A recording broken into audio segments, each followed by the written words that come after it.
Victory wings ప్రేక్షకులకి నమస్కారం. ఈనాటి మార్నింగ్ మోటివేషన్. భక్తులు అవ్వడం అనేటువంటిది ఎలా?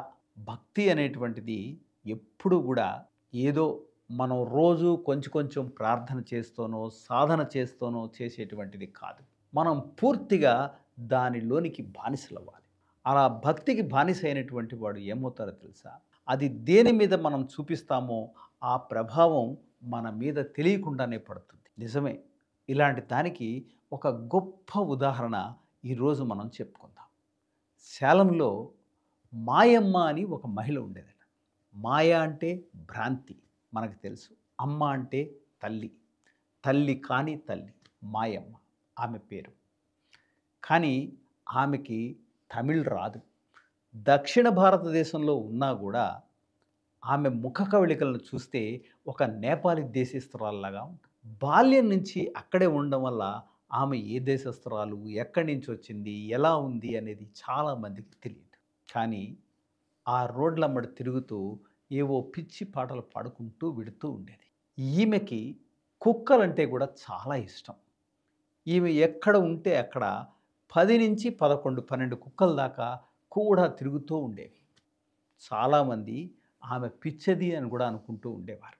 ఏదో పాటలు పాడుకుంటూ, కుక్కలతో తిరుగుతూ, ఆ కుక్కల కోసం ఆహారం పెడుతూ ఉండేది. అయితే ఈ హోటల్స్ ముందర, వాట్ల ముందర చాలా మటుకు తినుబండారాలు పెట్టి ఉంటాయి కదా!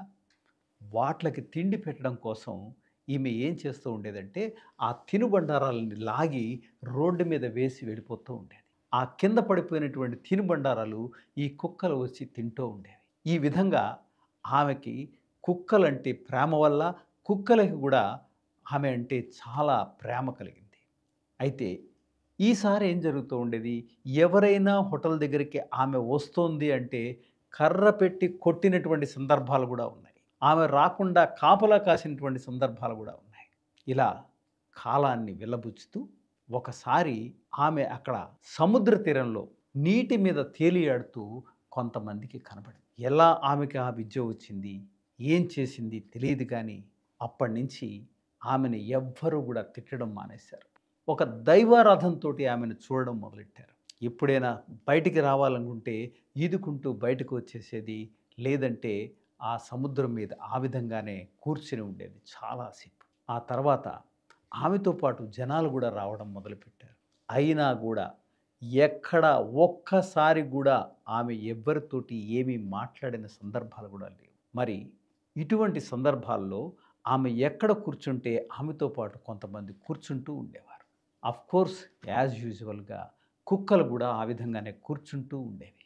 అయితే ఒక భక్తుడు, ఒక వ్యాపారవేత్త ఈమెను గ్రహించి సేలం పట్టణంలో ఆమెకి ఒక మంచి గృహాన్ని కట్టించడం జరిగింది. ఈమెకేమో సముద్రం అన్నా, సముద్ర తీరం అన్నా ఇష్టం. సముద్ర తీరం పక్కనే ఆయన ఆ గృహాన్ని కట్టించి ఉంటే బాగుండేది. కానీ ఏ కారణం వలనో ఏమో సేలం పట్టణంలో ఆయన ఈ గృహాన్ని నిర్మించడం, అక్కడ మిగిలిన జీవితాన్ని ఆమె గడపటం, అలాగే ఆమె ముఖం గూడా ఎట్లా ఉండేదంటే ఎండ, వానలకి కమిలిపోయినట్లుగా ఉండేటువంటిది. కానీ నేపాలీ ముఖ కవళికలు ఆమె ముఖంలో కొట్టొచ్చినట్లు కనబడుతూ ఉండేవి. కొన్నాళ్ళకి కాలక్రమంలో ఆమె చనిపోవటం, ఆమె చనిపోయిన తర్వాత కొండల మధ్యలో ఆమెకి ఒక సమాధిని ఏర్పరిచారు.